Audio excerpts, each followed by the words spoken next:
Bueno, muy buenos días con todos. Bienvenidos a esta actividad que hemos preparado el día de hoy, en la que, bueno, hemos denominado el webinar Estabilidad Laboral y el efecto del despido de los trabajadores en Latinoamérica, donde compartiremos en realidad la visión y los aspectos más relevantes sobre esta temática en 4 países de la región. El día de hoy pues, nos acompañan 4 representantes de las oficinas de Andersen Global en Latinoamérica. Me permito muy brevemente presentarlo. Santiago Romero nos acompaña desde Chirwin, en Chile. También tenemos la presencia de Axel Penderville desde Andersen, México, Alfredo Sucena desde Andersen, Uruguay, y Pablo Guevara como representante de Andersen, Ecuador. El día de hoy, solamente para comentarles la mecánica del evento, vamos a realizar las preguntas que ustedes tengan para los expositores en el espacio de preguntas y respuestas que ustedes encontrarán en la parte superior o inferior de sus pantallas. Les pido que por favor puedan dejar ahí sus inquietudes o comentarios para los panelistas. También les quería pedir que si tienen alguna consulta sobre alguna jurisdicción en particular o algún tema que desean que se aclare, por favor nos indiquen a quién va dirigida la pregunta o al país que desean que haya alguna aclaratoria sobre el tema que vamos a abordar el día de hoy. Así que con eso, bueno, primero comentarles que hemos empezado a 9:05 porque, bueno, hemos dado unos 5 minutitos de espacio para que las personas se puedan conectar. Aprovecho también para comentarles que este webinar está siendo grabado y que será colgado en el canal de YouTube de Andersen Ecuador, así también como en el de Chile, y los otros países replicarán también este webinar para que ustedes lo puedan tener acceso posteriormente si lo desean revisar una vez más. Así que con eso les agradezco a todos el tiempo y habernos acompañado en esta actividad de Andersen Global. En Latinoamérica somos 18 países que participamos en la línea de Employment Law, la línea laboral de Andersen Global, así que el día de hoy tendremos la experiencia de Chile, Ecuador, Uruguay y México en este webinar. Con eso, Alfredo, le doy la palabra para dar inicio a esta actividad. Muchas gracias, Mariana. Buenos días para todos. Como Mariana bien, gracias a todos por acompañarnos. Como Mariana bien mencionaba, esta actividad se enmarca dentro de lo que es el trabajo de la línea de servicios de Derecho Laboral o de Employment Law en la TAM de Andersen, que está dirigida y encabezada por nuestro querido amigo Pablo Guevara desde Ecuador.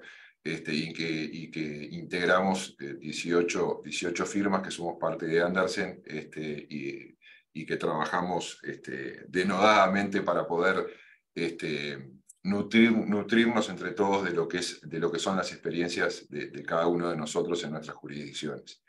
Y un poco la idea o el puntapié de esta charla, de este conversatorio, es poder presentar en primer lugar lo que es un trabajo colaborativo que hemos realizado entre las 18 jurisdicciones, entre las 18 oficinas de la TAM y los profesionales vinculados a temas de derecho laboral. Es un trabajo colaborativo que se llama el despido de trabajadores en la TAM. Allí está reflejado todo lo que es la legislación laboral de nuestros países vinculada a la estabilidad y al despido de los trabajadores en Latinoamérica, tanto el régimen general como el régimen especial, de despido especial en cada uno de los países. Entonces nos pareció una excelente idea acompañar ese lanzamiento de este trabajo con esta pequeña introducción, pequeña charla, que lo que busca es, bueno, empezar a abordar y empezar a analizar cuáles son las particularidades respecto a este tema en cada uno de nuestros países. Básicamente la charla, Mariana, se divide, la hemos pensado para abordar cuatro temas que básicamente en realidad son bullet points o temas sobre los cuales pararnos para empezar a conversar: estabilidad laboral y terminación del contrato de trabajo, despido como forma de desvinculación laboral, casos especiales de ineficacia del despido de un trabajador e indemnización general y regímenes o sistemas de indemnizaciones especiales, ¿sí? Arrancamos entonces con el primer punto, que está vinculado a lo que es la estabilidad del trabajador. Entonces, lo que nos planteamos es, bueno, ¿cómo protegen nuestras legislaciones a los trabajadores en lo referente a su estabilidad laboral? ¿Cómo, cómo, cómo procede, qué tan asegurado tiene un trabajador su trabajo una vez que es contratado por una empresa? Y esto está claramente vinculado, depende del país, pero está claramente vinculado a las formas de contratación o a las formas en la que se prestan o a las necesidades de los servicios para los cuales se lo contrata. En el caso de Uruguay, en primer lugar, no sucede como en otros países, como puede ser Chile o Argentina, no hay un código del trabajo. Las normas son normas dispersas, leyes, decretos, etcétera, y muchas veces ni siquiera hay una norma que prevea determinadas cuestiones. Entonces, lo que ha sucedido es que la jurisprudencia y la doctrina han ido pronunciándose, generando antecedentes que se han seguido respecto de cada uno de los temas. En lo que hace a la estabilidad del trabajador, en Uruguay todas las relaciones de trabajo se considera que son relaciones por tiempo indeterminado, salvo que en un contrato se establezca lo contrario. Esto es, debe estar por escrito que un trabajador es contratado por un plazo determinado. En caso contrario, se entiende que esa relación de trabajo es por tiempo indefinido desde el día 1. Puede establecerse un periodo de prueba. ¿Sí? Si el despido se produce durante ese periodo de prueba, no se deberá pagar indemnización al trabajador, pero transcurrido ese periodo de prueba, la relación de trabajo se transforma en indefinida. Si el contrato es con plazo, debe haber una justificación para ese plazo. El contrato debe ser por hora determinada, por ejemplo, una zafra, por ejemplo, un trabajo que durante el verano, durante la temporada, durante una zafra, una cosecha, etc. ¿Sí? Y ahí se establece un plazo para el contrato. Transcurrido el plazo y finalizado el objeto para el cual se contrató, la zafra, la obra, la temporada, ¿sí? La relación de trabajo se termina y no hay necesidad de pagar una indemnización por despido al trabajador. En el caso de que el contrato tenga un plazo y la empresa lo rescinda antes de la finalización del plazo, bueno, el trabajador podrá reclamar a la empresa el cumplimiento de la totalidad del plazo. Eso es en cuanto a lo que es la estabilidad general, ¿sí? de los trabajadores en Uruguay. En Uruguay, cuando se habla de estabilidad, y después hay que ir a lo que pueden llegar a ser los conceptos de estabilidad absoluta y relativa, que los vamos a ver más adelante con las causales de los despidos. En Uruguay la estabilidad es relativa, ¿sí? Salvo en el caso del despido del trabajador que tiene actividad sindical, que después lo vamos a charlar. Después se puede despedir a un trabajador, siempre se puede despedir a un trabajador. En algunos casos de estabilidad relativa, ¿sí? Habrá que pagar alguna indemnización especial por encima de la indemnización por despido común. Por lo que hemos visto en Chile, por ejemplo, y ahí Santiago te cedo la palabra, lo que me llamó poderosamente la atención, porque no es algo que sea legislado de esta forma en Uruguay. En los contratos con plazo, he visto que dependiendo de la educación del trabajador, ¿sí? Pueden llegar a tener diferentes duraciones. Así que a mí me resultaba interesante que nos contaras algo de ese respecto. Claro, en Chile se habla de estabilidad relativa realmente impropia. La estabilidad relativa en el sentido de que existen algunos casos en que se puede dar el despido sin justificación, como pasa en Uruguay, sin justificación solamente en casos muy determinados. En el caso de contratos a plazo fijo, también se encuentran limitados, en el sentido de que la ley busca de que el trabajo sea indefinido, y en este caso separa dos casos, cuando el empleado tiene estudios superiores o cuando no los tiene, o estudios o formación técnica. En este sentido, la ley va a limitar los contratos a plazo de una duración de 1 año en caso de que no cuente con estudios superiores o 2 años cuando sí los cuente. Pero además de esto, no se van a poder celebrar contratos de plazo fijo continuos. Es decir, cuando uno celebra un contrato por dos periodos continuos con un mismo trabajador, este contrato al finalizar se va a volver indefinido, porque se va a presumir la ley de que en verdad la contratación buscaba hacerse como una indefinida. Esto tiene mucho que ver con lo que hablabas tú, en Chile no existen los contratos a prueba, solamente en el caso de trabajadora del hogar, por ser un trabajo de exclusiva confianza. En este caso, y el periodo de prueba es súper acotado. El periodo es de solamente 2 semanas. Más allá de eso, no existe en ningún otro trabajo este periodo de prueba. Y en este sentido, lo que ha pasado en la realidad es que las empresas buscan usar los contratos a plazo como un periodo de prueba. Normalmente en la práctica se ocupan periodos de 1 mes, 3 meses para ver cómo se llama, cómo se comporta el trabajador en la empresa, porque en este sentido, yendo de nuevo a la estabilidad relativa, cuando existe un contrato de plazo, yo puedo darle término al contrato una vez terminado el plazo. No hay ninguna causa más que necesite para darle término. Y en este sentido, vi que también existía el contrato de plazo en México. Me gustaría que Axel como ahondara un poco más en esto. Sí, claro. ¿Qué tal? Bueno, primero que todo, saludarlos a todos y agradecerles su tiempo que están aquí con nosotros en este ejercicio que buscamos de derecho comparado para encontrar estas diferencias y similitudes entre las legislaciones y jurisdicciones que estamos participando en esta charla. En principio, bueno, platicarles que la estabilidad laboral en México es el principio rector de toda la normativa laboral.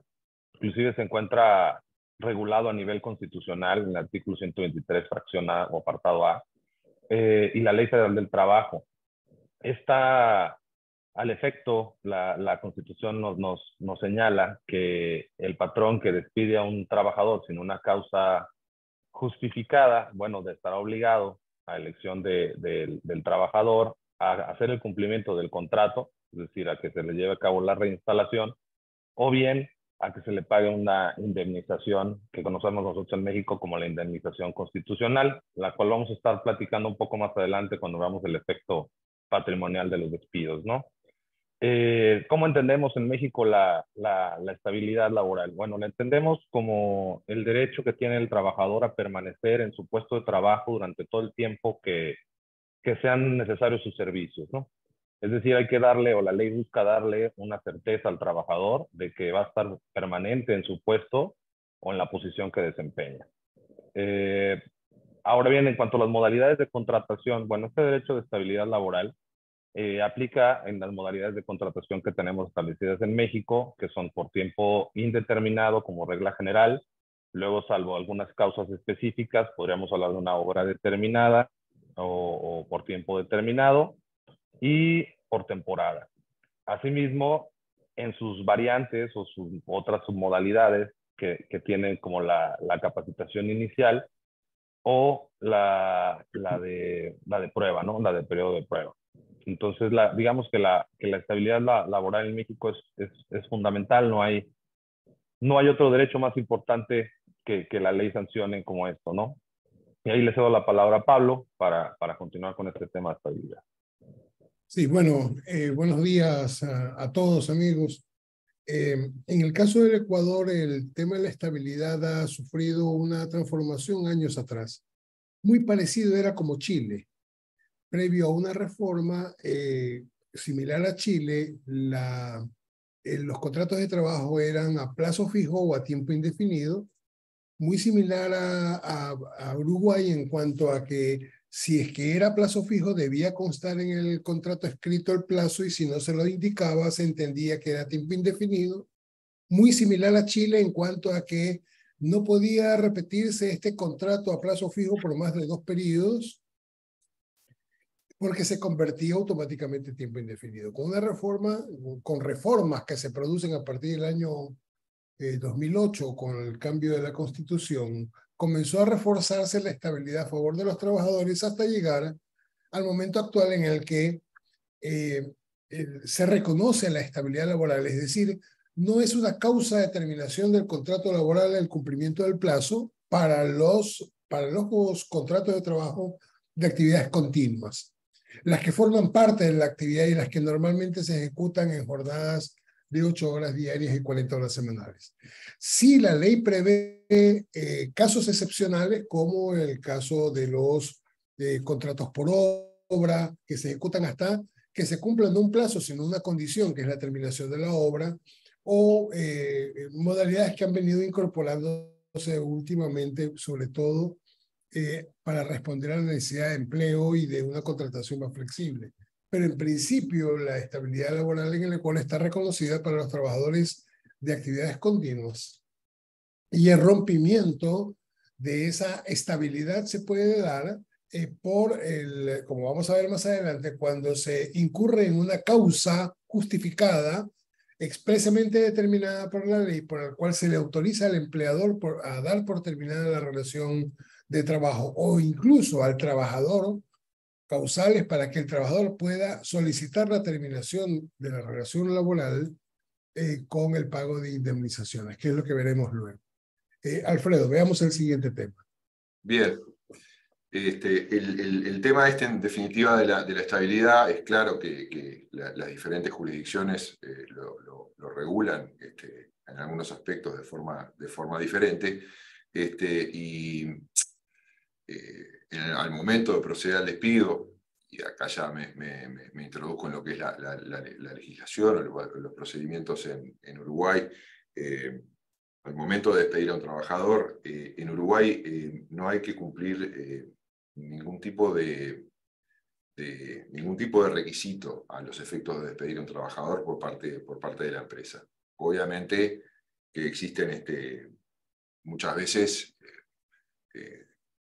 hay algún tipo de aviso que se le da al trabajador en alguna conversación que puede tener la empresa con su empleado, pero en definitiva la empresa podría el mismo día en el que comunica el despido prescindir de los servicios del trabajador. La legislación no exige la existencia de un preaviso.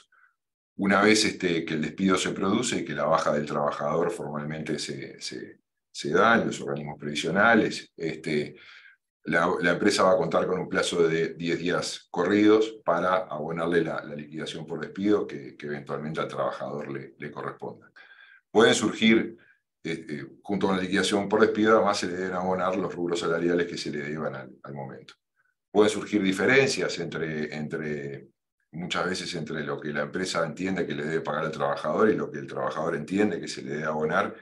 Y bueno, y esas diferencias, en definitiva, van a disparar un proceso de reclamo por parte del trabajador, que tiene primero que ser ante las oficinas del Ministerio de Trabajo, y luego eventualmente, si no existe acuerdo entre el trabajador y la empresa,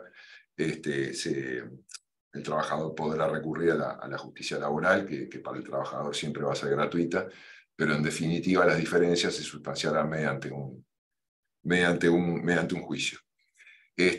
Pablo, a mí lo que me llamó mucho la atención y me resultó muy interesante, que acá está mencionado en la gráfica y después está también obviamente mencionado en el trabajo, en el trabajo colaborativo con mayor detalle, es el procedimiento de visto bueno al que se hace referencia en la legislación de Ecuador, y me surgía la duda si ese procedimiento se debe recurrir a él siempre que se quiere despedir a un trabajador, y cómo opera, cómo funciona y qué consecuencias puede tener. Sí, a ver, es un procedimiento administrativo. Recuerda que hablábamos de la estabilidad laboral en el Ecuador, es el reconocimiento a que los contratos no son previstos para que terminen en un plazo determinado, pero eso no significa que no puedan terminar. Pueden terminar por justa causa. Una de las formas de terminación es la solicitud de un visto bueno. Hay causas por las cuales se puede solicitar el visto bueno. Por ejemplo, el haber ofendido al empleador, las faltas repetidas, continuas de puntualidad y asistencia al trabajo en más de 3 ocasiones en un periodo mensual, y etc. Entonces, cuando se verifican esas causas, el empleador puede acudir ante un funcionario del gobierno central, del Ministerio del Trabajo, a plantear una querella, digamos, una demanda, un visto bueno, un procedimiento administrativo. Y ese inspector de trabajo comunica al trabajador, informa al trabajador sobre el planteamiento de este pedido, y ambos pueden, dentro del procedimiento, o conciliar o someter sus diferencias respecto al cumplimiento de esa causal hasta que el inspector de trabajo, en un procedimiento muy sumario, muy breve, toma una decisión autorizando o no autorizando al empleador para que dé por terminada la relación laboral. Si es que el empleador no autoriza la desvinculación de ese trabajador por justa causa, el empleador debe de seguir respetando la estabilidad de ese trabajador. Si es que por el contrario, el inspector de trabajo resuelve el que ese trabajador ha incurrido en una causal por la cual el empleador tiene derecho a solicitar que previo al trámite administrativo sea autorizado su desvinculación, en ese caso ese trabajador es desvinculado sin el pago de ningún tipo de indemnización laboral. Lo que va a recibir es una denominada bonificación por desahucio, 25% de la última remuneración por cada año completo de servicio, y sus últimos haberes, su remuneración por los días laborados y los beneficios sociales de manera proporcional. Y punto. Ese sería el procedimiento. No sé cómo funciona en Chile, Santiago, si nos puedes comentar. Sí, acá la verdad funciona muy parecido a Uruguay. La única causales que no tienen finalmente derecho a indemnización son aquellas causales más graves. Pero lo que tenía la pregunta para ti, Pablo, es que en Chile, por ejemplo, no existe este procedimiento. Existen formalidades, por ejemplo, de comunicación al trabajador y demás, pero no existe este tipo de procedimiento. Y lo que más me lleva a preguntarte es, ¿qué sucede si es que yo no sigo este procedimiento? ¿El despido es nulo o tengo que indemnizarlo? No, si es que el empleador no sigue con el procedimiento e impide que el trabajador continúe prestando sus servicios, ahí se verifica lo que se denomina el despido intempestivo, con derecho a indemnización laboral. ¿Cuándo es posible que termine de ese modo? Porque como veremos más adelante, hay casos en que la ley va más allá y dice, no, es que el despido ilegal es ineficaz. El caso de las mujeres embarazadas, los dirigentes sindicales, no pueden ser despedidos, pueden ser impedidos de que ingresen al trabajo, pero el juez de trabajo, ante la solicitud del trabajador, puede ordenar su reincorporación al puesto de trabajo, porque es, en esos casos en particular, ineficaz. No siendo ese el caso, si es que impido que un trabajador acuda a su puesto de trabajo, entonces tendré yo como empleador que indemnizarlo económicamente a ese trabajador. Perfecto.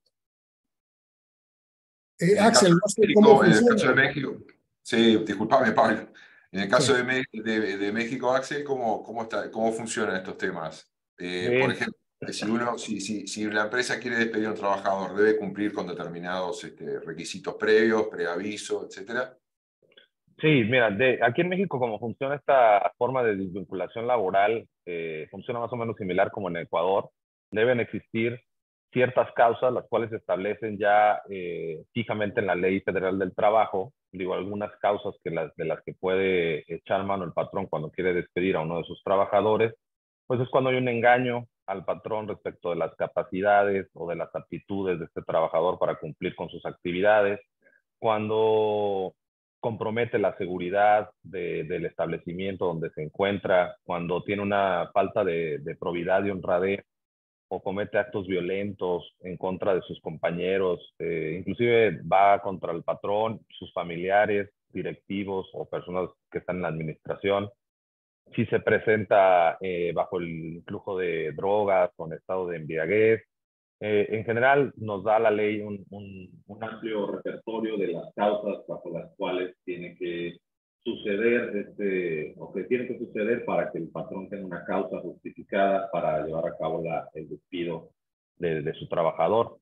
En cuanto al procedimiento, la ley sí nos indica un procedimiento, el cual es darle un aviso por escrito al trabajador, en el que se deberá detallar la conducta o las conductas que ha cometido y la fecha o fechas de cuándo las cometió, ¿no? Al igual que en Ecuador también tenemos que más de 3 faltas en un mes calendario, también si lo condenan a pena de prisión, vamos a decir, y Este aviso que les comentaba, que es por escrito, que tiene que ser detallado, debe de entregarse personalmente al trabajador. Sin embargo, también existe otra vía, que es la de ir ante el tribunal competente dentro de los 5 días hábiles siguientes a hacer la entrega de esta notificación. Ese es el procedimiento nada más que nos marca la legislación en México. Sin embargo, aquí la recomendación es ser extremadamente cuidadosos en la forma en que documentamos las causas generadoras del despido injustificado, ya que ahí es el punto fino de cómo llegar a acreditar que, por principio, por regla general, pues lo que más vale es un reconocimiento desde el mismo trabajador, que eso es lo que nos deja menos dudas, pero la clave aquí es cómo documentamos esas causales. Es la forma, creo que aquí hay varias similitudes entre los países y más o menos se maneja, digamos, similar. Sí, en realidad, en el caso de Uruguay, la única causal que exonera el pago del despido es la configuración de la notoria mala conducta, que no es un concepto que esté establecido legalmente, sino que también ha sido la doctrina y la jurisprudencia, sobre todo, la que ha ido definiendo cuándo estamos frente a este tipo de Ahora, de me conducta. faltó aquí, Sí. Decidio, comentar el tema de los efectos patrimoniales. No sé si los vamos a ver más adelante en la plática, pero creo que Pablo ya los mencionaba, de una vez los voy platicando. Bueno, cuando hacemos un despido o un patrón despide por causa justificada a un trabajador en México, si bien es cierto lo hace libre de responsabilidad, también es cierto que tiene que hacer el pago de los días de trabajo que no se hayan cubierto a la fecha del despido, deberá hacer el pago proporcional de las prestaciones devengadas, como son el aguinaldo, la prima vacacional y las vacaciones que se encuentren pendientes. Y además, en algunos casos particulares, una prima de antigüedad. Esta prima de antigüedad solo se genera en este tipo de despido cuando tiene el trabajador 15 años o más trabajando en la compañía o con ese patrón.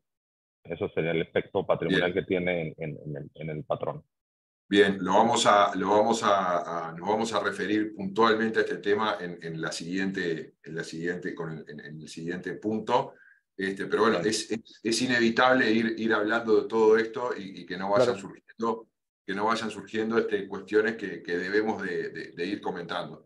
No sé si ya Una, pasamos a una esto o pregunta nos referimos al antes anterior. antes de avanzar para Alfredo. Por el tema de las causas como graves para el despido, porque tú hablabas de mala conducta, los otros hablaban de estas como conductas graves que pueden generar el despido. En Chile, la jurisprudencia ha sido bien clara en el sentido de que todas estas conductas deben realizarse, uno, en el marco de sus funciones, y dos, que sean más o menos coetáneas el despido a el hecho. Un Claro. ejemplo, yo creo despedir a alguien y últimamente en verdad ha sido un gran trabajador, pero lo quiero despedir igual. Y me acuerdo que el año 2021, en una fiesta de la empresa en septiembre, este trabajador tomó un poco más y se había portado un poco mal y terminó generando un show y yo me acuerdo de eso.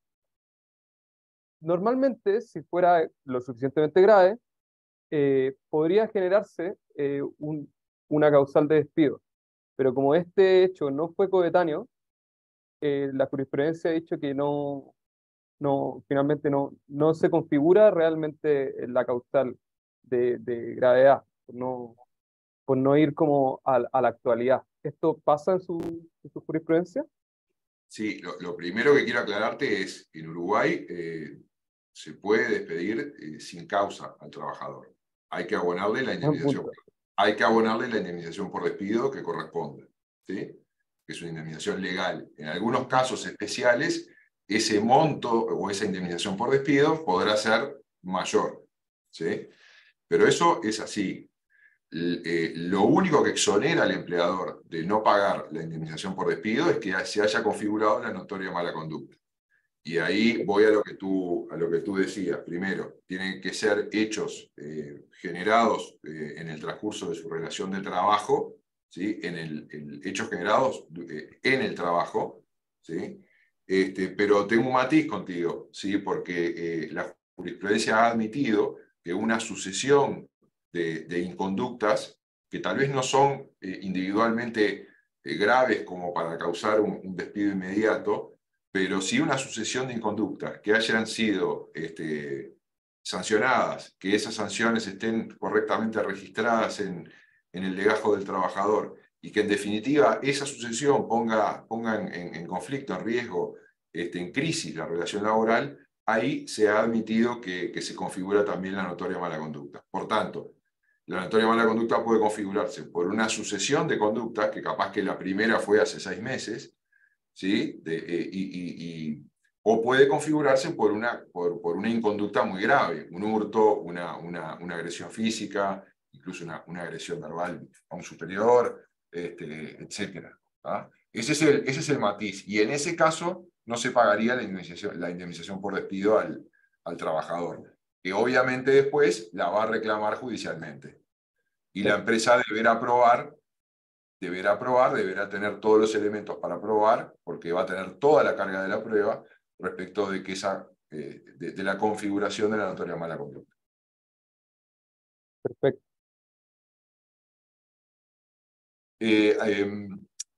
Respecto de lo que son, este es un punto realmente muy interesante que lo ha planteado reiteradamente Pablo, y que está muy bien desarrollado en el trabajo colaborativo. Respecto de lo que son casos especiales de ineficacia del despido, esto es, donde se produce un despido por una decisión, una rescisión unilateral de una relación laboral por parte de la empresa, y en definitiva, y hablando en términos no jurídicos, hay un proceso posterior, generalmente impulsado por el trabajador, en donde debe haber una marcha atrás, esto es, debe haber una reinstalación del trabajador, que implica para la empresa no solamente reinstalar al trabajador, sino que además pagar una indemnización, o eventualmente pagar los jornales que ese trabajador, o los salarios mensuales que ese trabajador no ha percibido mientras ha durado ese proceso de reinstalación. En el caso de Uruguay, acá en el caso de Uruguay, y en general podría así hablarse acá de estabilidad absoluta, porque es tal vez el único caso, ¿sí? En el único caso que se da en Uruguay es cuando se despide a un trabajador que tiene actividad sindical, dirigente sindical, integrante de una comisión sindical en la empresa, o trabajadores que están promoviendo la formación de un sindicato en una empresa que no lo tiene, y bueno, y la empresa resuelve su despido en virtud de la actividad sindical del trabajador. La ley prevé dos procedimientos para que el trabajador pueda recurrir para revertir ese despido, y en definitiva, en el caso de que el trabajador tenga éxito en su pretensión, la empresa deberá reinstalarlo, ¿sí? Y pagarle los jornales que perdió, o los sueldos mensuales que perdió, entre el despido y la decisión final de la justicia respecto de su reinstalación. Entiendo que en otras jurisdicciones, Pablo, esto es bastante más amplio. Por ejemplo, implica también el caso de las mujeres embarazadas, ¿verdad? Así es, en el caso del Ecuador, para el dirigente sindical tiene un tratamiento muy similar al que comentas. Lo que en Ecuador existe es que también se amplía esta ineficacia del despido, es a favor de la mujer, desde el momento de la concepción hasta 15 meses después del parto. Sí, es un tiempo extenso, ¿no? El cual el despido ilegal no es permitido. Lo que sí es permitido es que se pida el visto bueno para la terminación de la relación laboral por haberse incurrido en alguna de las causales que establece el Código de Trabajo como suficientes para que una relación laboral termine, que son causas graves muy similares a las que mencionaba Axel. Recordemos que Ecuador tiene una tradición en el derecho laboral casi heredada de la legislación mexicana por el paso que tuvo Mario de la Cueva por todos los países de Latinoamérica. Mario de la Cueva fue el que fue sembrando el tema del derecho laboral en nuestros países. Entonces, este tema de la indemnización, de las causas por la terminación y del procedimiento es muy similar al de México. Pero en el Ecuador, si es que una persona se encuentra en estado de embarazo, desde el momento de la concepción hasta 15 meses después del parto, es despedida sin justa causa, desvinculada sin un procedimiento administrativo de visto bueno, entonces ese trabajador tiene la opción de solicitar su reintegro. Y ese reintegro va a significar el que se le abonen las remuneraciones no pagadas porque el empleador le consideró despedida, más un 10% recargo, como opción 1, y como opción 2, el que se le pague la indemnización por despido intempestivo, que va a involucrar varios ingredientes que vamos a ver más adelante, cómo en ese caso tendría que liquidarse. Pero es una opción, es un derecho que tiene el trabajador. No es que está obligado el trabajador a aceptar que no puede ser despedido porque está embarazado, sino más bien a reconocer que tiene la opción de solicitar el reintegro o solicitar la indemnización agravada por el despido. No sé cómo funciona en este caso, Axel, en México. En México no, digamos, cuando hay un despido y este fue ineficiente, el trabajador en cuanto al proceso tiene dos vías. La primera es acudir ante, o en una primera instancia, es acudir ante una autoridad conciliadora en la que ahí va a solicitar que el patrón concilie con él y para pedirle la reinstalación o el reintegro al trabajo. Y si no se logra, o más bien tiene la facultad de pedir también la indemnización, es decir, pide una o pide la otra, y si llegan a un acuerdo, digamos que el proceso ahí terminaría, ¿no? Para el trabajador y para el patrón. Ahora bien, cuando no hay este acuerdo conciliatorio, entonces se pasa a la etapa del proceso jurisdiccional, que recientemente en México antes era un procedimiento administrativo, reciente una reforma, ahora es jurisdiccional. Esta función la van a tomar de nuevo los tribunales. Entonces, inicia ese proceso. Y ahí, adicional a las indemnizaciones, que ahorita no las voy a comentar para comentarlas más adelante, pero adicional a esas indemnizaciones por despido injustificado, el trabajador tiene derecho a que se le paguen los salarios vencidos desde la fecha de su despido y hasta por un periodo máximo de 12 meses. Es decir, si este proceso llega a esos 12 meses, ahí se hace, digamos, un pequeño corte, para después viene una etapa donde se cobran los intereses sobre una base de 15 meses y se van actualizando a razón del 2%, los cuales se capitalizan a los salarios al momento del pago. Entonces, es decir, que hay una sanción, digamos, fuerte allí para los patrones, en el sentido de que puede salir algo costoso un despido justificado en México, ¿no? Y si quieren, ahorita les platico más adelante el tema de la indemnización por despido injustificado. Hay una lámina más adelante, pero básicamente es la manera en que manejamos en México el despido y el proceso para llevarlo a cabo, ¿no? Santiago, no sé si Claro, con una de Chile. yo tengo una duda respecto a Pablo. En Chile existe, claro, estos mismos tipos de fueros sindicales, fueros maternos, también por la muerte de un hijo existe, pero para que yo pueda solicitar este desafuero, tiene que hacerse por vía judicial, siempre. Entendí que en Ecuador es por vía administrativa, ¿cierto? Claro, ahí habría una diferencia ya grande con la jurisdicción chilena. En Chile sí existe el procedimiento administrativo, pero más bien para lo que es, como Axel indicaba, lo que es alegar el despido injustificado. Es decir, lo normal es acudir normalmente a la inspección del trabajo, alegar que el despido fue injustificado, existe una conciliación, y luego, si es que no se llega a esta conciliación, se judicializa el caso. Y también en Chile existe un caso que no está en esta lámina, pero es bien interesante respecto de aquellos despidos que se realizan sin hacer el pago de las cotizaciones previsionales. Es decir, que no se enteró las cotizaciones previsionales. El derecho chileno entiende que este despido sería ineficaz. Esto es súper importante por cuanto si es que yo despido a alguien un 1 de mayo, no le pagué las cotizaciones previsionales y él en el 1 de agosto viene a alegar por el no pago de cotizaciones previsionales, yo le debo no solamente el pago de las cotizaciones previsionales de ENGAA, anteriormente en mayo, sino que la remuneración de todos esos meses, aunque nunca haya asistido al trabajo. Entonces, eso es un tema que en la práctica se da harto, de que tienen un error ahí contable y termina saliendo mucho más caro de lo que pensaban. Interesante.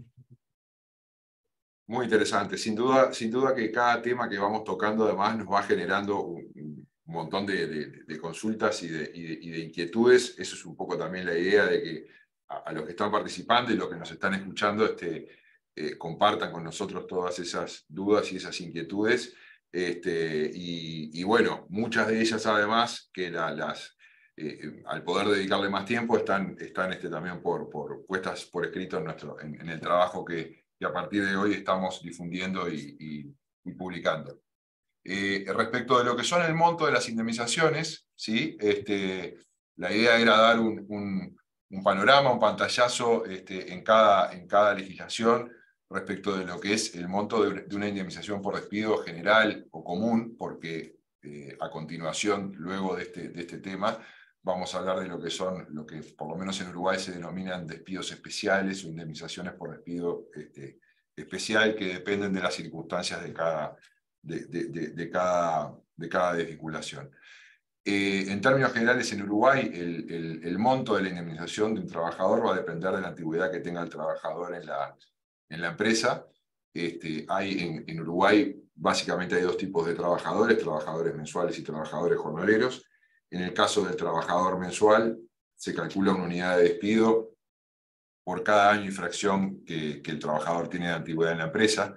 Esa unidad de despido, ¿cómo está compuesta? Por el salario nominal o salario bruto del trabajador al momento del egreso, el salario nominal mensual del trabajador bruto al momento del egreso, más lo que se denominan las incidencias de los rubros salariales y otras cuestiones u otros rubros salariales que el trabajador pueda haber percibido junto con su salario mensual, digamos, como pueden ser comisiones, como pueden ser bonos pagos en forma reiterada, pueden ser partidas en especie, etc. Todo eso incide en el cálculo de lo que se llama unidad de despido, ¿sí? Y va a corresponder entonces una unidad de despido por cada año y fracción trabajado. Esto es, si el trabajador trabaja 6 meses, le corresponde una unidad de despido. Si trabaja 1 año y medio, le corresponden 2 unidades de despido. Así hasta un máximo de 6. Por eso decimos que luego de cumplidos los 5 años y un día de antigüedad, la indemnización por despido siempre va a ser de 6 unidades de despido. Y en el caso del trabajador jornalero, que acá no está incluido, pero sí está incluido en el trabajo, también depende de la antigüedad del trabajador, y el tope son 150 jornales. Habrá que ir mes a mes hacia atrás, tomando en consideración cuántos jornales por año trabajó esa persona, y de esa forma se llega al cálculo de lo que es la cantidad de jornales de despido que le corresponde. Y el jornal de despido se calcula en forma similar a lo que es una unidad de despido del trabajador mensual. Entiendo que acá sí es bien diferente en cada una de las jurisdicciones, y Santiago, te pido a ti que nos comentes un poco cómo funciona esto. Bueno, en Chile el monto de la indemnización por despido va a depender de cada causal que se invoque. Es decir, mutuo acuerdo tiene una indemnización totalmente distinta a un despido por necesidad de la empresa o un despido por falta de probidad. Acá lo que normalmente se consulta es ¿qué es lo que pasa si es que yo hago un mal despido? ¿En qué consiste un mal despido? En un despido básicamente injustificado. Lo que dispone la ley en Chile es que ante un despido injustificado se ha de ver la indemnización por años de servicio, que estos pueden ir desde que cumple un año o fracción hasta con un tope de 11 años, salvo en los casos de los trabajadores antes de 1981, pero yo creo que ya quedan pocos de ellos. En este sentido, esta va a ser la primera indemnización que se va a dar por un mal despido, pero además de esto, la ley pone un recargo que puede ir desde el 30 hasta el 100% de esta indemnización por años de servicio. ¿En qué va a depender? En qué causal se invocó, si es que se invocó una causal, porque, por ejemplo, ante un despido verbal, que es un despido sin causal, ya se va a invocar un 50% de recargo.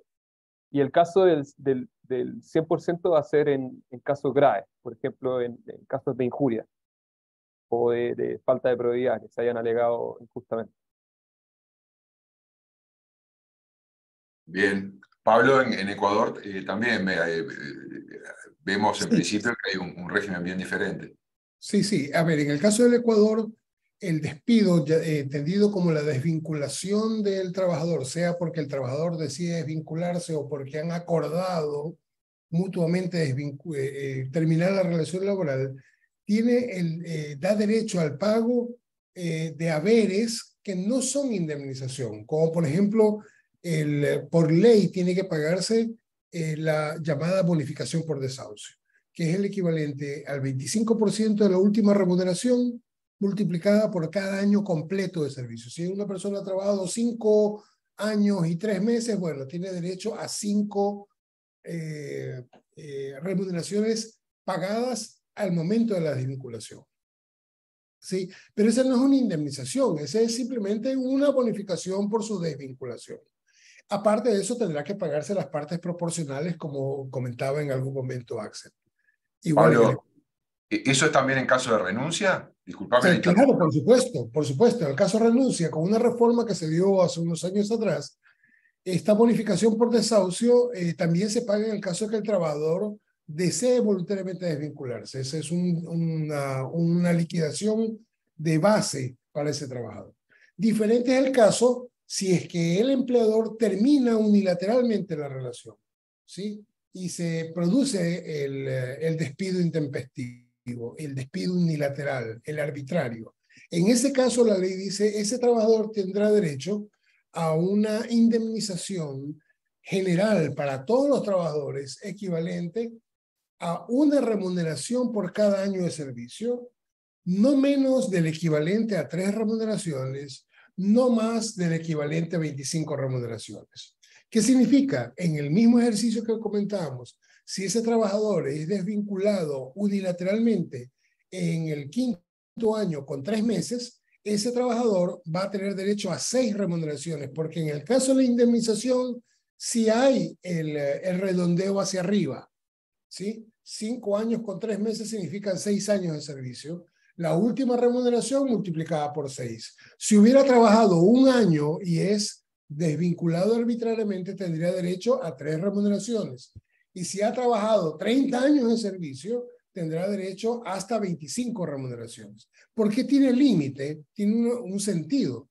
Y es porque en el Ecuador existe el derecho a la jubilación patronal, que se materializa cuando una persona ha prestado servicios bajo un mismo empleador por un periodo de 25 años o más en forma continua o de forma discontinua.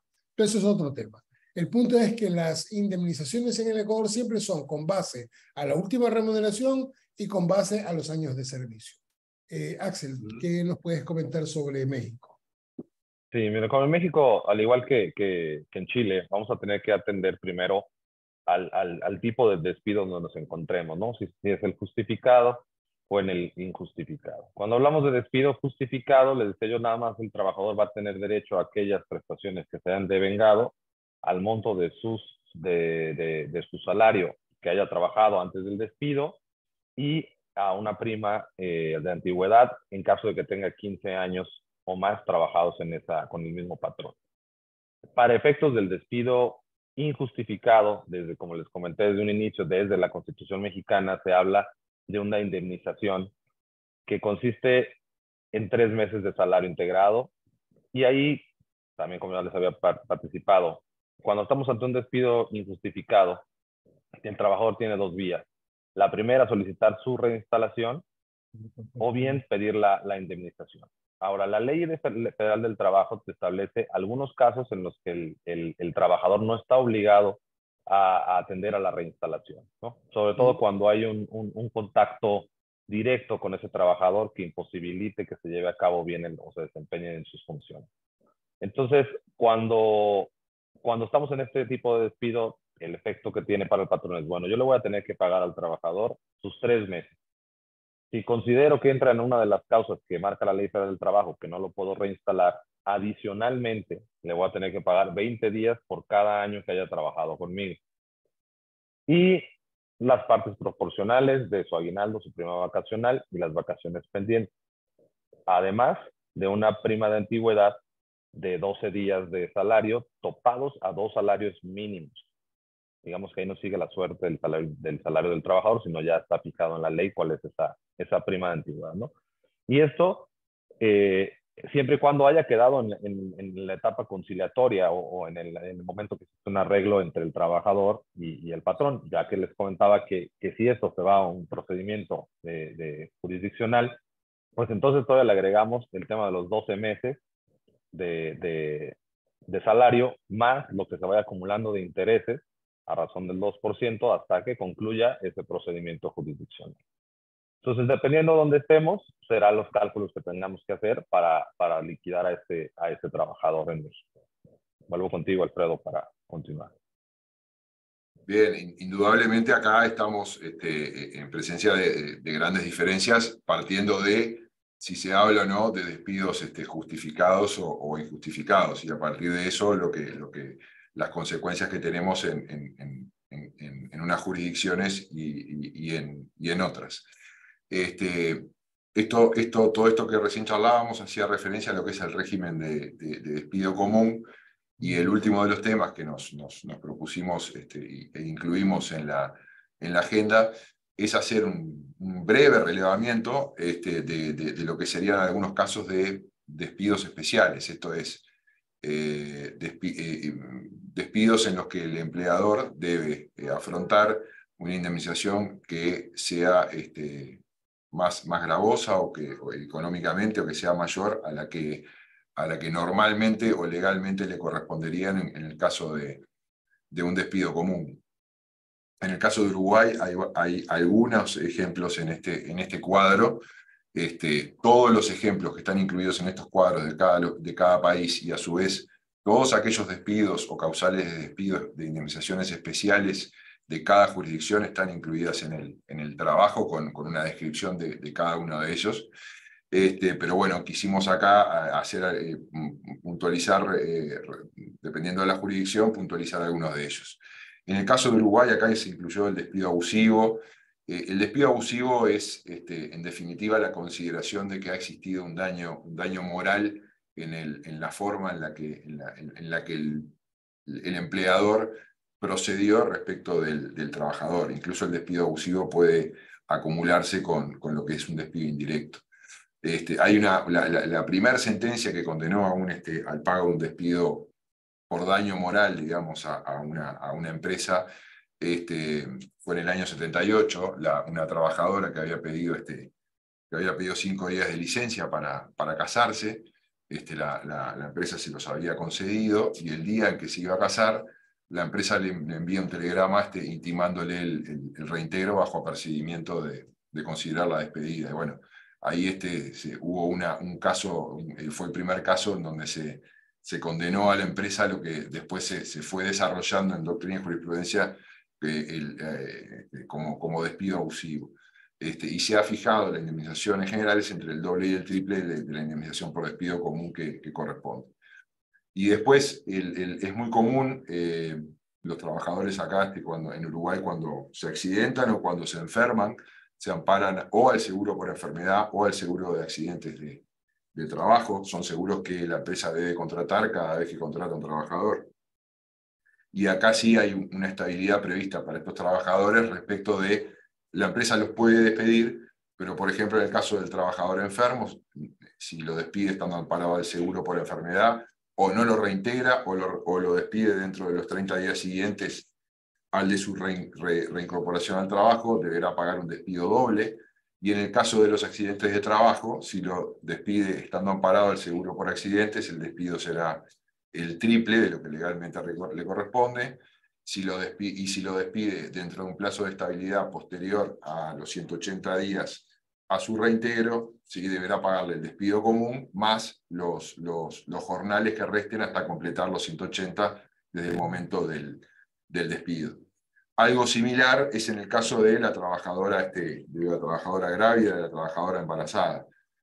A diferencia de lo que comentaba hoy Pablo, que habla desde el momento de la concepción, en Uruguay el empleador o la protección que tiene la trabajadora embarazada la tiene desde el momento que le hace saber al empleador que está embarazada.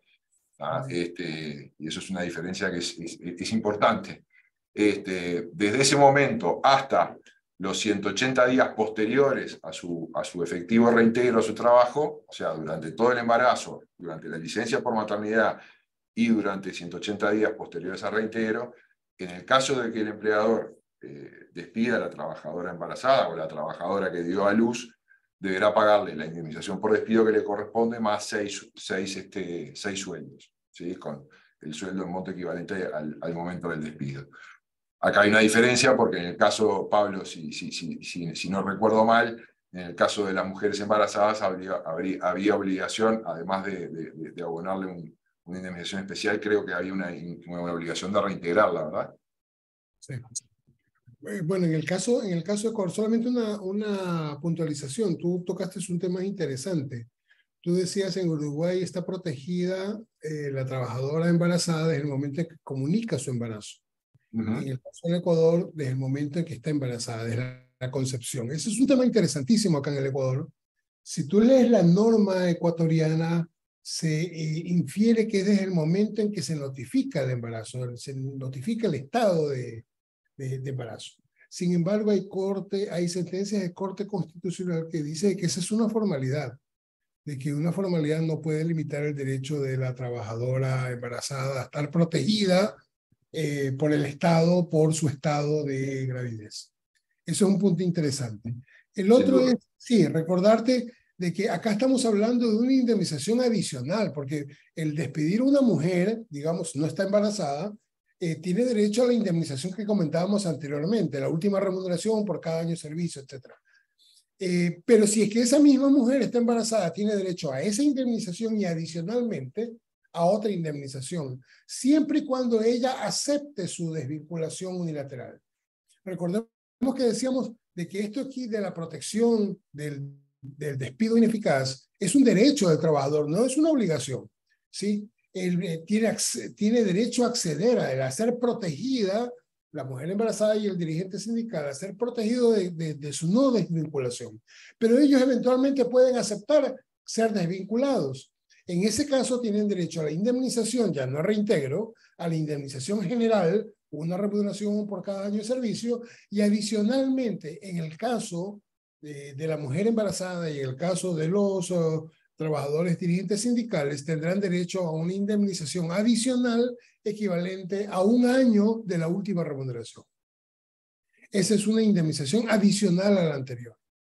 En el caso de los discapacitados que no tienen esa protección de ineficacia del despido, ellos, en el caso de ser despedidos arbitrariamente, tienen derecho a la indemnización normal, que es una remuneración por cada año de servicio, y aparte de eso, al equivalente a 18 meses de la mejor remuneración que hayan percibido durante la relación laboral con ese empleador. Entonces, si estamos hablando de un comisionista, por ejemplo, y un mes él la reventó haciendo una venta extraordinaria, o recibió en algún momento bonos que conceptualmente son remuneración, ese valor pagado queda fijado para el reconocimiento de esta indemnización si se trata de un trabajador con discapacidad, ¿sí? Insisto, el despido del trabajador con discapacidad no tiene la protección de ineficacia que sí tiene el de la mujer embarazada y del dirigente sindical. ¿Cómo funciona en Chile, Santiago? Acá hay un detalle bien grande respecto, me voy a referir bien respecto de la mujer embarazada.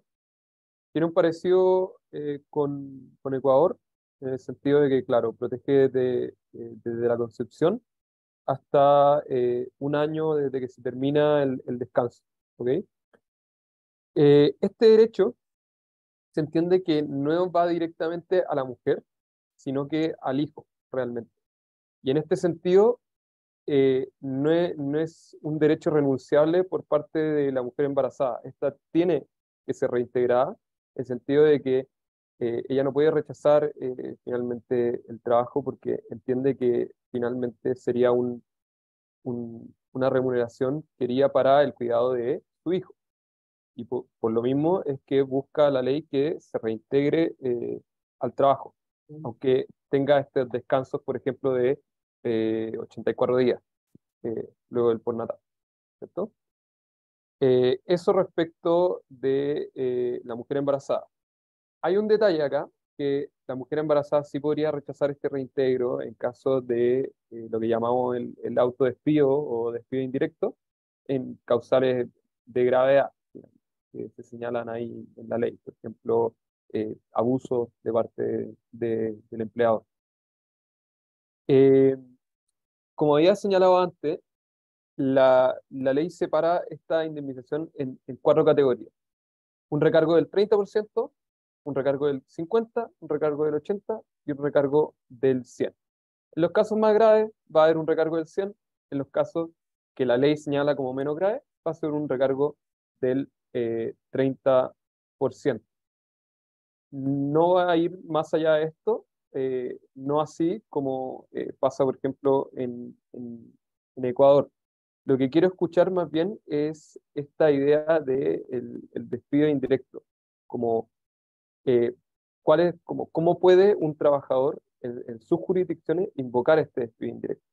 En Chile el despido indirecto es solamente respecto de ciertas causales y los papeles se invierten, es decir, es el trabajador quien debe dar aviso al empleador mediante ciertas formalidades y debe cumplir estas causales de autodespido para que se pueda cumplir. Una vez cumpliéndose, puede llegar a efectuarse una indemnización mayor, ¿cierto? Sí, si me permites, quisiera yo Sí, pues, aportar a esta última parte, Santiago, que me parece interesante. En el Ecuador también existe lo que se denominaría el autodespido. Del mismo modo como existen causales para que el empleador pueda terminar legalmente una relación laboral porque el trabajador ha incurrido en una falta grave, de acuerdo con un listado que la norma trae, del mismo modo hay un listado de actos que significan despido intempestivo. Por ejemplo, el no pago de la remuneración completa, incluso el trasladar al trabajador de una posición a otra, aun cuando no signifique mengua en su remuneración, también se lo considera despido intempestivo. Todo aquello que altere, afecte al trabajador en las facilidades que el empleador tiene que proporcionar para el prestar el servicio al trabajador son formas de despido. El injuriar al trabajador es forma de despido. Entonces el trabajador tiene la opción de decir, yo quiero que califique el visto bueno el inspector de trabajo para poder dar por terminada la relación laboral por decisión unilateral del trabajador porque el empleador ha incurrido en una causal y por tanto tiene el trabajador en ese caso también derecho a la indemnización. Ahora sí, no te interrumpo, Axel. Sí, bien, digo aquí de parte de México, muy interesante que en sus jurisdicciones tengan ese tipo de regulaciones. En México no tenemos una regulación de lo que llamé yo grupos vulnerables, ¿no? Estos grupos que están sujetos a cierta violencia o incapacidad, discapacidad, enfermedades. No tenemos algo que les imponga una sanción o sanciones adicionales a este tipo de despidos. Lo que sí, digo, ahí nada más a colación, en la Constitución mexicana sí nos señala que está prohibido todo tema de discriminación en el país, que no se pueden suprimir o anular estos derechos por una condición de origen étnico, preferencia sexual, todo esto, pero la Ley Federal del Trabajo como tal no nos considera sanción especial, por lo que en este caso estaríamos atendiendo un despido injustificado y sin mayor, o sea, las mismas que les comenté, sin mayor sanciones adicionales, ¿no? Entonces, en México no tenemos regulado este tema de los grupos vulnerables, no hay ninguna sanción mayor, salvo nada más el tema de liquidación de negocio, que podría ser una distinción, además de la indemnización, bueno, hay una obligación de otorgar un derecho de preferencia para que en caso de reanudar las actividades, se ofrezcan estos puestos de trabajo de nuevo a esos trabajadores, ¿no? Pero de ahí en fuera, y digamos que si ocurre algún despido por discriminación o por alguna cuestión de estas, bueno, a lo mejor podría haber inclusive sanciones de índole civil o penal, pero en otras ramas y no dentro de esta materia laboral. Lo que sí establece la ley es que si un patrón comete algún acto de discriminación, sí se le multe, pero no está relacionado con que se aumenten o se den sanciones adicionales de indemnización. Entonces nada más hay una multa, pero es directa para el patrón, pero no se les va a pagar al trabajador que fue el ofendido, digamos, en este caso, ¿no? Entonces aquí en México sí no podemos, digamos, comparar contra su legislación, ya que no tenemos nada regulado en ese sentido. Sería interesante que se metan los legisladores a aumentar y poner sanciones. Okay. Bien, creo que hemos dado un panorama bastante somero y hemos tratado de hacerlo lo más claro cada uno con lo que está dispuesto a cada una de nuestras legislaciones. Quedamos todos a las órdenes para las consultas o dudas que puedan ir surgiendo. Les reiteramos además de que este trabajo colaborativo que vamos a estar publicando, que se llama El despido de trabajadores en la TAM, incluye toda esta información de cada una de las jurisdicciones que hemos charlado hoy, y por supuesto está mucho más ampliada y desarrollada. Les agradecemos la presencia. Yo le voy a dar la palabra a Pablo para que cierre esta actividad del día de hoy. Sí, bueno, pues pocas indicaciones finales. Primero, agradecerte, Alfredo, de manera especial. Sabes que la iniciativa que la conversamos en algún summit en Miami de Andersen, tú generosamente planteaste este tema. Me parece que ha salido, creo, mejor el paper, mejor que los que hemos producido anteriormente. Ya tenemos, sería el tercer paper que sacamos como Andersen en la línea de derecho laboral, de servicio de derecho laboral. Y creo que es un buen augurio de lo que viene a futuro.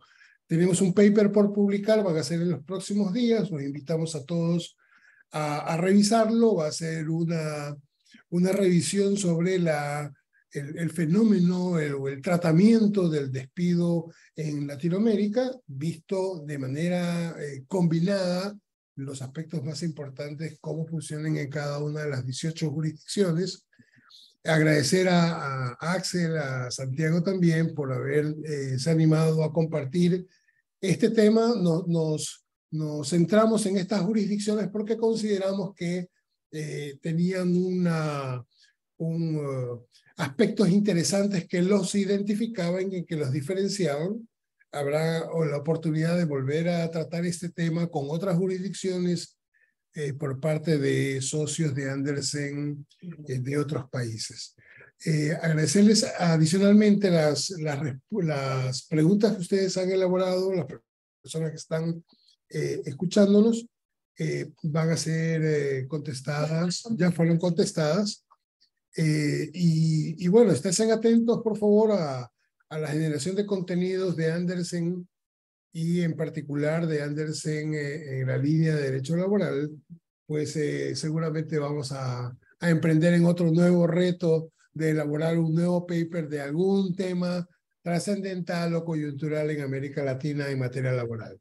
Finalmente, muchas gracias. Mariana, también muchas gracias por habernos apoyado en esta iniciativa. Sí, solamente para terminar y concluir ya el webinar, solo comentarles que en el chat general les he dejado los accesos al canal de YouTube de Andersen y el canal de Chirwin para que puedan ustedes ya a partir del día de mañana revisar la grabación de este webinar. Comentarles adicionalmente ahí felicidades al socio Axel, que también envían saludos en el set de preguntas y respuestas. Comentarles que bueno, las preguntas que nos han realizado se las hemos contestado y hay una consulta que ya la vamos a contestar directamente a la persona que nos ha escrito que esa se la enviaría yo directamente por correo electrónico, ya que tengo sus correos. Como bien nos comentaban, en el paper lo vamos a sacar en los próximos días, así que estén atentos a las redes, en especial de LinkedIn, de todas las jurisdicciones que nos acompañaron el día de hoy. Agradecerle a Santiago, a Axel, a Alfredo, bueno, y a Pablo por este contenido que hemos compartido el día de hoy de 4 jurisdicciones en Latinoamérica. Así que con eso nos despedimos y muchísimas gracias a todos por participar en esta actividad. Nos vemos pronto. Saludos a muchas todos. gracias a ti. Hasta luego. Hasta luego. Hasta luego.